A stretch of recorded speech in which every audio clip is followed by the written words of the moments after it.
Hi friends, welcome back to Crazy Kitchen. இன்றைக்கி ஒரு சூப்பரான மீன் ஃப்ரை தான் பார்க்க போகிறோம்.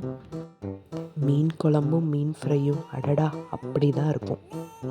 நான் இதுக்காக சீலா மீனும் மத்தி மீனும் தான் எடுத்திருக்கேன். நான் 1/2 கிலோ சீலா மீன் எடுத்திருக்கேன். அதுக்கு 2 ஸ்பூன் மிளகாத்தூள், 1 டீஸ்பூன் உப்பு, 1 டீஸ்பூன் இஞ்சி பூண்டு விழுது, ஒரு பாதி லெமன் புழிஞ்சிக்கிறேன். கோகோனட் ஆயில் கூட இது கூட மிக்ஸ் பண்ணலாம், ரொம்ப நல்லாயிருக்கும்.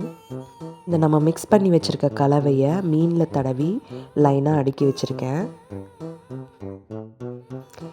இதே கலவையை நான் மத்தி மீனுக்கும் தேய்ச்சி விடுறேன்.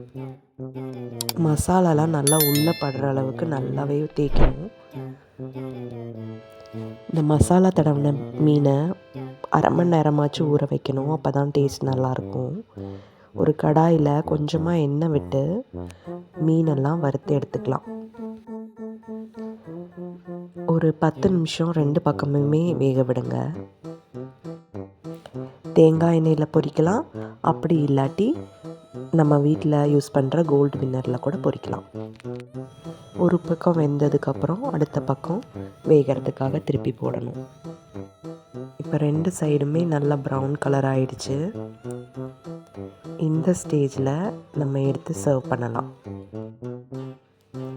சுட சுட சாதம், கொஞ்சம் மீன் குழம்பு, கொஞ்சம் தொட்டுக்க இந்த மீன் ஃப்ரை சாப்பிட்டோம்னா அப்படி தான் இருக்கும். என்னடா மத்தி மீனை காணோன்னு நினைக்காதீங்க, மத்தி மீன் நாளைக்கு செய்கிறதுக்காக எடுத்து ஃப்ரிட்ஜில் வச்சுருக்கேன். இந்த ரெசிபியெல்லாம் ட்ரை பண்ணி பாருங்கள். Happy cooking.